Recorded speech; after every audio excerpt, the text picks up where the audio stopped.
तो दोस्तों last video में हमने 4 फंडामेंटल फोर्सेस के बारे में बात की थी। इस वीडियो में हम अगले टाइप के जो फोर्सेस हैं उसके बारे में बात करते हैं। तो नेक्स्ट टाइप है contact and non contact type of forces. तो सबसे पहले देखते हैं दोस्तों नॉन कॉन्टैक्ट टाइप फोर्स क्या होता है। तो force resulting even when two bodies are not in contact are known as non contact forces. तो दो बॉडीज़ के बीच अगर कॉन्टैक्ट नहीं है दोस्तों और फिर भी फोर्स ऑफ इंटरेक्शन है तो उस फोर्स को non contact type of force बोलेंगे। एग्जांपल के लिए सपोज ये एक मास है और ये दूसरा मास है m2। इन दोनों के बीच ग्रेविटेशनल फोर्स होगा। क्या इन दोनों के बीच कॉन्टैक्ट है? नहीं है, कॉन्टैक्ट नहीं है, ठीक है। फिर भी एक फोर्स ऑफ इंटरेक्शन है जिसको कि हम ग्रेविटेशनल फोर्स बोलेंगे। और ग्रेविटेशनल फोर्स कौन से टाइप में आता है दोस्तों? ये होगा non contact type of force. Second example दोस्तों non contact type of force का क्या है? Magnetic force. यहाँ पे एक मैग्नेट है सपोज और यहाँ पे कोई आयन का मटेरियल है या फिर और दूसरा मैग्नेट है, तो इन दोनों के बीच भी अट्रैक्टिव फोर्स होगा, वो भी दोस्तों non contact type of force है। एक और फोर्स हम देखते हैं दोस्तों इलेक्ट्रोस्टैटिक फोर्स। इलेक्ट्रोस्टैटिक फोर्स मतलब सपोज आपने स्केल क्या किया, एक प्लास्टिक की स्केल ली और अपने बालों पे उसको घिसा और पेपर के जो पीसेस है छोटे छोटे उसके नज़दीक आप लेके गए, ये स्केल जो है इसके नज़दीक लेके गए, तो ये पेपर के पीसेस इसकी तरफ अट्रैक्ट हो जाएंगे। ये होता है दोस्तों इलेक्ट्रोस्टैटिक फोर्स। इलेक्ट्रोस्टैटिक फोर्स की वजह से, स्टैटिक चार्ज की वजह से गया ये, तो इसको इलेक्ट्रोस्टैटिक फोर्स बोलते हैं। ये भी दोस्तों non contact type of force है, ठीक है। तो non contact type of force क्या होता है? अगर दो बॉडीज़ कॉन्टैक्ट में भी नहीं है फिर भी एक दूसरे पर फोर्स लगा रहे हैं तो उसको non contact type of force बोलते हैं। एग्जांपल के लिए आप ग्रेविटेशनल फोर्स बोल सकते हो, मैग्नेटिक फोर्स बोल सकते हो, इलेक्ट्रोस्टैटिक फोर्स बोल सकते हो, ठीक है। सेकंड देखते हैं हम दोस्तों यहाँ पे कॉन्टैक्ट टाइप ऑफ फोर्स क्या होता है। तो force resulting when two bodies are in contact is known as contact force, ठीक है। मतलब दो बॉडीज अगर कॉन्टैक्ट में है और उनके बीच फोर्स ऑफ इंटरेक्शन हो रहा है तो उस फोर्स को कॉन्टैक्ट फोर्स बोलेंगे। एग्जाम्पल के लिए सपोज दोस्तों यहाँ पे एक सरफेस है और उस सरफेस के ऊपर एक ऑब्जेक्ट रखा हुआ है, ठीक है। ये ऑब्जेक्ट दोस्तों इसके ऊपर एक फोर्स लगाएगा, ये फोर्स सरफेस के ऊपर लग रहा है तो ये कॉन्टैक्ट फोर्स है, ठीक है। बदले में दोस्तों ये सरफेस भी इस ऑब्जेक्ट को ऊपर की तरफ एक रिएक्शन देगा, नॉर्मल रिएक्शन, ठीक है। तो ये भी दोस्तों कॉन्टैक्ट फोर्स है, ठीक है। तो दोस्तों ये जो एक्शन रिएक्शन फोर्सेस हैं ये कॉन्टैक्ट फोर्सेस हैं। तो नॉर्मल रिएक्शन जो है ये कॉन्टैक्ट फोर्स होता है, ये आपको यहाँ पे ध्यान में रखना है, ठीक है। ये कॉन्टैक्ट फोर्स होता है। सेकेंड एग्जांपल सपोज दोस्तों यहाँ पे एक सीलिंग है और यहाँ पे एक स्ट्रिंग बंधी हुई है और यहाँ पे एक मास है, ठीक है। तो इस स्ट्रिंग में क्या होगा? टेंशन पैदा होगा, ये हम देख चुके हैं लास्ट वीडियो में, ओके। ये टेंशन कैसे होगा? ये ऑब्जेक्ट इस ऑब्जेक्ट को इस तरफ खींचेगा और ये सीलिंग इस ऑब्जेक्ट को ऊपर खींचेगा, तो ये टेंशन इक्वल एंड अपोजिट रस्सी में कुछ इस तरीके से पैदा होता है। ये टेंशन देखिए दोस्तों, ये टेंशन भी कॉन्टैक्ट होने की वजह से पैदा हुआ है, तो ये टेंशन भी कॉन्टैक्ट फोर्स है। इनको हम इलेक्ट्रोमैग्नेटिक फोर्स भी बोलते हैं, ये हम देख चुके हैं। और इलेक्ट्रोमैग्नेटिक फोर्स क्या है? फ्रिक्शनल फोर्स भी इलेक्ट्रोमैग्नेटिक फोर्स है दोस्तों, लास्ट वीडियो में हम देख चुके हैं। ये फ्रिक्शन किसके वजह से होता है? सपोज एक ऑब्जेक्ट है, ये ऑब्जेक्ट इस तरफ आप फोर्स लगा रहे हो तो ये सरफेस इस ऑब्जेक्ट पर एक रेजिस्टिंग फोर्स लगाएगा इस डायरेक्शन में, इसी को फ्रिक्शनल फोर्स बोलते हैं, ठीक है। ये फ्रिक्शनल फोर्स कॉन्टैक्ट की वजह से पैदा हुआ है तो ये कॉन्टैक्ट फोर्स हुआ, ओके। नेक्स्ट थर्ड टाइप है दोस्तों यहाँ पे real and SIDO force. Real force क्या होता है और सीडो फोर्स क्या होता है? तो सबसे पहले देखते हैं दोस्तों हम यहाँ पे रियल फोर्स क्या होता है। रियल फोर्स, तो रियल फोर्स क्या होता है देखिए दोस्तों, which is one of the 4 fundamental forces and follows Newton's laws of motion. तो 4 फंडामेंटल फोर्सेस होते हैं, ये हम देख चुके हैं दोस्तों। सबसे पहला फंडामेंटल फोर्स ग्रेविटेशनल फोर्स, तो ग्रेविटेशनल फोर्स रियल फोर्स है। दूसरा हमने देखे थे दोस्तों यहाँ पे इलेक्ट्रोमैग्नेटिक फोर्स, तो इलेक्ट्रोमैग्नेटिक फोर्स रियल फोर्स है। तीसरा हमने देखा था दोस्तों, तीसरा और चौथा स्ट्रॉन्ग और वीक न्यूक्लियर फोर्स, तो ये स्ट्रॉन्ग और वीक न्यूक्लियर फोर्स भी रियल फोर्स है। मतलब जो भी फोर्सेस आपको इस नेचर में दिख रहे हैं वो सब रियल फोर्सेस हैं। जैसे कि मैंने लास्ट वीडियो में आपको बताया था कि ये 4 ही टाइप के फोर्स एग्जिस्ट करते हैं, इसके बाहर कोई फोर्स है ही नहीं। ये देखिए ये जो है non contact type of force, ये ग्रेविटेशनल फोर्स है। ये कॉन्टैक्ट टाइप ऑफ फोर्स, ये इलेक्ट्रोमैग्नेटिक फोर्स है, ठीक है। तो सिर्फ ये 4 टाइप के फोर्सेस ही नेचर में एग्जिस्ट करते हैं और इन्हीं को दोस्तों बोला जाता है रियल फोर्सेस। तो फिर सीडो फोर्स क्या हुआ देखते हैं। तो सीडो फोर्स क्या होता है? Force which is not among 4 fundamental forces is called as pseudo force.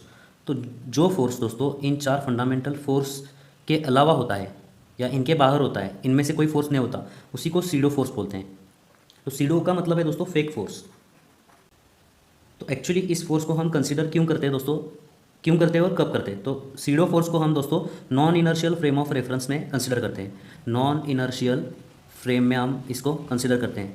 ठीक है, कब करते हैं? Non inertial frame of reference में हम सीडो फोर्स को कंसिडर करते हैं। और क्यों करते हैं? क्योंकि न्यूटन का मेन जो सेकेंड लॉ है ये non inertial frame of reference में वैलिड नहीं होता है।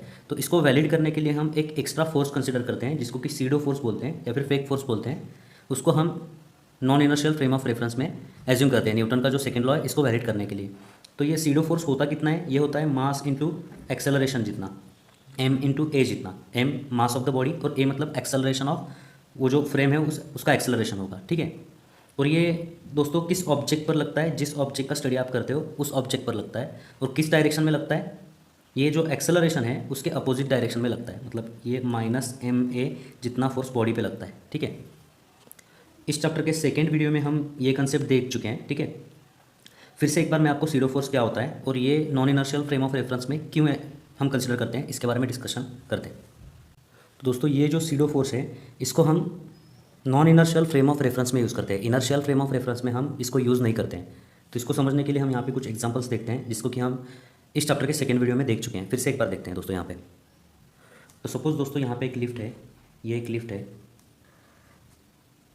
और लिफ्ट के अंदर आपने रखा है यहाँ पे वेइंग मशीन। एक आपने यहाँ पे रख दिया है वेइंग मशीन और जिसके ऊपर आपने एक पत्थर रख दिया है। ठीक है, और ये लिफ्ट रुकी हुई है, मतलब इस लिफ्ट का एक्सेलरेशन 0 है। और आप इस पत्थर को स्टडी कर रहे हो लेकिन आप ग्राउंड से स्टडी कर रहे हो दोस्तों, इसका एक्सेलरेशन है 0, ग्राउंड का एक्सेलरेशन 0 होता है। ठीक है, तो आप कहाँ से स्टडी कर रहे हो इस पत्थर को? आप इनर्शियल फ्रेम से स्टडी कर रहे हो। ठीक है ना दोस्तों, inertial frame non inertial frame क्या होती है ये हम पढ़ चुके हैं सेकेंड वीडियो में, आप देख सकते हो अगर आपको नहीं समझ में आया तो अगर आप इनर्शियल फ्रेम से इस पत्थर का स्टडी करोगे तो न्यूटन के लॉज वैलिड हैं, तो आपको यहाँ पे सीडो फोर्स कंसिडर करने की बिल्कुल ज़रूरत नहीं है। तो यहाँ से अगर आपने स्टडी किया दोस्तों यहाँ पे, तो इस ऑब्जेक्ट पर देखिए नीचे की तरफ एक फोर्स लग रहा है mg, और ये जो वेइंग मशीन है ये इस ऑब्जेक्ट के ऊपर एक नॉर्मल रिएक्शन लगाएगा n। ओके, आपने यहाँ से न्यूटन का सेकेंड लॉ लगा दिया। आपके हिसाब से ये ऑब्जेक्ट का एक्सेलरेशन 0 है, रेस्ट पे है ऑब्जेक्ट। ठीक है, तो न्यूटन का सेकेंड लॉ क्या है? Net force is equal to mass into acceleration. Net force क्या होगा दोस्तों? n माइनस mg, ये हुआ net force, is equal to mass into acceleration. Acceleration इसका 0 है तो ये 0 हो जाएगा। और नॉर्मल रिएक्शन क्या होगी यहाँ पे? ये उधर जाने के बाद mg। नॉर्मल रिएक्शन जो है ये ही वेट दिखाता है, ये मशीन जो वेट दिखाता है हमें, वो जितना नॉर्मल रिएक्शन है उतना वेट दिखाता है। ठीक है, तो यहाँ पे हमें normal reaction is equal to mg ये मिल गया है। तो यहाँ पे हमें सीडो फोर्स कंसिडर करने की ज़रूरत नहीं, ये रियल फोर्स है, ये रियल फोर्स है। सपोज़ दोस्तों यही लिफ्ट है, जो लिफ्ट के अंदर सेम वेइंग मशीन है और सेम यहाँ पे ये पत्थर रखा गया है और आप यहाँ से ही स्टडी कर रहे हो, ग्राउंड से ही स्टडी कर रहे हो। लेकिन अब लिफ्ट जो है दोस्तों ये एक्सेलरेशन इसका ऊपर की तरफ है। आप ग्राउंड से स्टडी कर रहे हो मतलब आपका एक्सेलरेशन 0 है, तो अभी भी आप दोस्तों इनर्शियल फ्रेम में ही हो। यहाँ से भी अगर आप स्टडी करोगे इस ऑब्जेक्ट को, फिर भी ये जो है सीडो फोर्स कंसिडर करने की ज़रूरत नहीं है क्योंकि आप इनर्शियल फ्रेम से स्टडी कर रहे हो। तो आप इनर्शियल फ्रेम से स्टडी करोगे तो जो आंसर आएगा वो सही आएगा। तो इस ऑब्जेक्ट पर देखिए नीचे की तरफ एक फोर्स लग रहा है mg, और ये जो सरफेस है ये इसके ऊपर की तरफ एक नॉर्मल रिएक्शन लगाएगा। आपने न्यूटन का सेकेंड लॉ यहाँ पे अप्लाई किया, force is equal to mass into acceleration. तो नेट फोर्स क्या होता है? जैसे कि दोस्तों ये लिफ्ट ऊपर की तरफ जा रही है तो ये नॉर्मल रिएक्शन ज़्यादा होगी, तो n माइनस mg, ये हुआ net force n minus mg। तो net force is equal to mass into acceleration, इसका मास m है तो मास इंटू एक्सेलरेशन, एक्सेलरेशन ऊपर की तरफ है।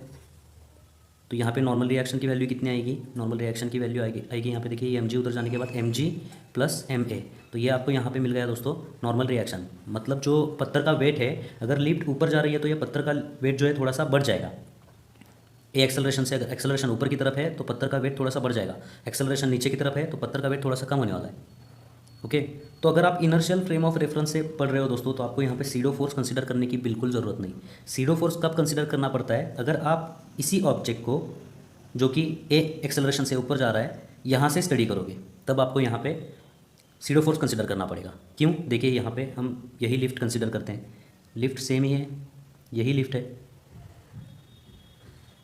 ठीक है, उसके बाद दोस्तों यहाँ पे वेइंग मशीन है सेम, और पत्थर भी वही पत्थर है जिसका आप स्टडी कर रहे हो। ओके, तो आप दोस्तों चले गए हो इस लिफ्ट के अंदर और ये लिफ्ट का जो एक्सेलरेशन है वो ऊपर की तरफ है। आप दोस्तों अब कौन से फ्रेम में हो? आप नॉन इनर्शियल फ्रेम में चले गए हो। ठीक है, नॉन इनर्शियल फ्रेम में चले गए हो। आपके हिसाब से इस ऑब्जेक्ट का एक्सेलरेशन 0 है। ठीक है, आपके हिसाब से आपने इस ऑब्जेक्ट की तरफ देखा तो आपके हिसाब से ये ऑब्जेक्ट रेस्ट में है तो इसका एक्सेलरेशन 0 है, तो आपने यहाँ पे न्यूटन का सेकेंड लॉ लगा दिया। तो आपके हिसाब से इस ऑब्जेक्ट पर नीचे की तरफ mg और एक नॉर्मल रिएक्शन ऊपर की तरफ लग रही है।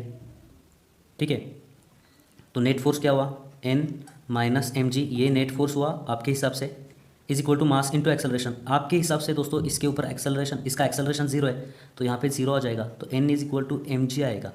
लेकिन ये आंसर सही है क्या? देखिए यही कंडीशन है ना, तो n की वैल्यू तो इतनी आनी चाहिए थी, लेकिन n is equal to mg आ रहा है, तो ये गलत मिला।